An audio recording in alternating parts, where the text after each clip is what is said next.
you had to call out a subgroup of the population overall that you fit into perfectly, what would it be? Well, stay tuned because today we're talking about working niche markets and how you can fit in.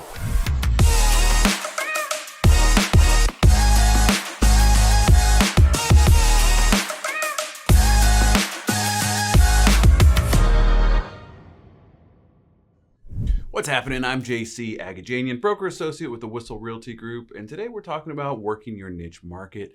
There's a million different directions that you can go with this topic, so I'm just going to use two examples. So the first niche market that I'm going to use as an example of something that you can get into and work is speaking in another language.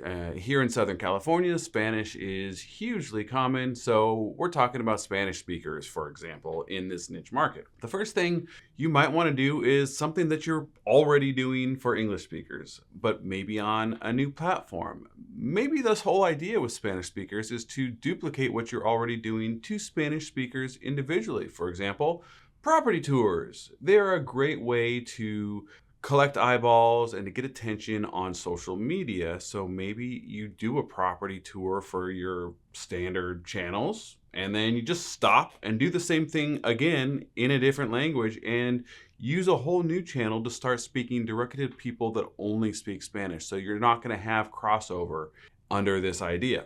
The concept of just keeping everything Spanish on one channel and everything English on another channel is really just there to avoid confusion. If we're trying to blend all things into one platform or presentation style, it's just not going to work. We're trying to be unique to the audience that we're speaking to with this. So breaking out a separate platform, profile, channel, whatever system you're using is going to be the way to do it. A great way to generate leads in general is to go to Facebook Marketplace and post homes for sale. And maybe if you are focusing on a Spanish speaker, you might target an area where it's predominantly Spanish is spoken in that neighborhood, and you're going to present those homes for sale on your ads in Facebook Marketplace.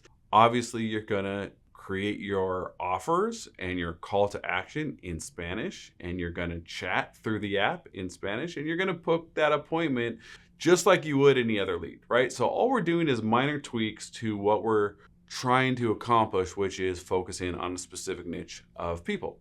Regardless of what method of communication we're using, whether it's a postcard we're dropping on their door or something in the mail that's going out to them, an email blast, whether it's a phone call or a voice message call drop that you've done, or any of these social media efforts, you want to have your audience in mind and you want to speak to what they want to hear, right? So it doesn't really matter how we're communicating with them. We have to know who it is we're trying to reach and what do they want to understand, or what do they want to learn, or what do they want to see when they hear from us. And if we take that simple concept and boil it down to all the efforts we're doing, it's going to have a much stronger, more genuine and sincere message than if we were just trying to find anybody who's considering making a move. Another perfect niche that I pulled out of thin air, being that we are in San Diego, is working with VA buyers, right? So we have a ton of military here in San Diego County. We've got Marines, we've got Navy.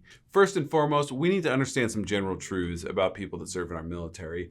Obviously, we can't paint everyone with the same broad brush, but we all know that for the most part, military members are going to trust other military members first and foremost before anybody outside of their own community. They have a tight-knit community. So what can we do? We have to start where we are as someone who maybe hasn't served our country. If you have, that's a big step forward in this whole process. But for me, I never served. So what would I have to do? I have to work on enriching the relationships, the friendships with people that I already know that have served or are currently active duty or retired or whatever the case may be. And, pursue them a little bit more. Invite them to your events. Plan on hanging out with them more often. You will meet their friends eventually. Make it organic and things will come together.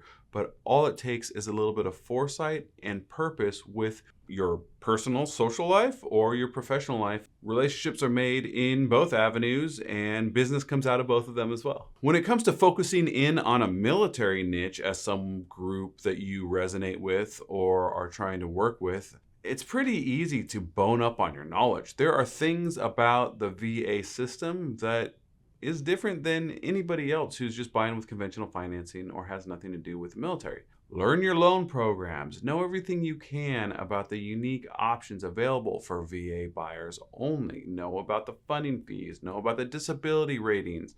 There's lots of things that you can know about. And that's just the tip of the iceberg. We got to know abbreviations. We got to know the details of the benefits that they have, how the taxes are affected or actually relieved for some of our military members.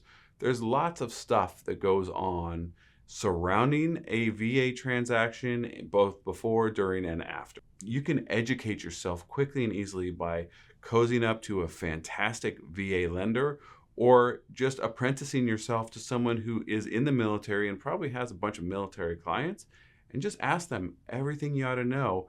Ask them to give you a tutorial on what there is to know about helping these VA buyers. This should go without saying, but please be sure that you're coming from the right place. We want to be offering service. As long as we are focused on the prospect in front of us and helping them accomplish their goals, the commission is going to follow. But we can't be money hungry or thinking, oh, we're going to get all these VA people and make a bunch of money. We got to be genuine, of course. And I hope that would go without saying. Something else that's interesting that a lot of people don't really realize is that the military doesn't go out of their way to train up active duty and people in the process of retiring and getting out of the military on the details of their VA loan benefit. It's really not the priority when they're in the military. That's kind of personal life, and that's not training and equipping them. And when they're getting out, they're kind of like, okay, you get all of your benefits, here they are, and figure it out. So it's not a big training. They're not educated. So that's where we come in. We have to educate them on the benefits of their VA loan, how great it is, the fact that they're getting better terms and often better rates than the conventional market offers their counterparts who did not serve. And when we do a great job of educating and helping them make wise decisions for themselves, the word of mouth will be huge. It's going to spread around the people that they know throughout their sphere of influence, through their friends and family, and eventually you're going to get the call. Whenever you're dealing with a group of people in a smaller niche with tight ties to the community, it's a great opportunity to serve them well, show your expertise, do a great job, and get tons of referrals as a result. For either niche, focus in on a solid housewarming party strategy. Make it part of the work that you do. Throw going away parties if people are in the military and they're leaving, for example, or if they're leaving town for some other reason. Throw parties. Create an opportunity to meet their friends and family. Get to know them better. Of course, you're doing something nice for them. You're coming out of pocket. You're paying for some food and drinks, but you're also truly expanding your personal network by doing something so nice for your client. A final tip that doesn't really get you any money, but it will get you further into relationship with whatever niche that you're trying to work yourself into. Help out with rentals. None of us like to do them. They don't pay us anything, but help people find a rental. It's a way of just kind of paying it forward. Those people are not going to forget about you if and when it's time to move up and buy something of their own and get out of that lease that you helped them get into, or if and when they've got a friend who's talking about buying or renting themselves. Do a little bit of that extra work, help them slide into something that's going to work for them, and it will come around. One of our goals is to always be sowing the seeds for us to harvest in the future, and that's just one great way to do it. I'm going to wrap it right there on this talk about breaking into a niche, but there's plenty more to discuss, so feel free to reach out to me directly or join the comments below. Look forward to talking to you soon.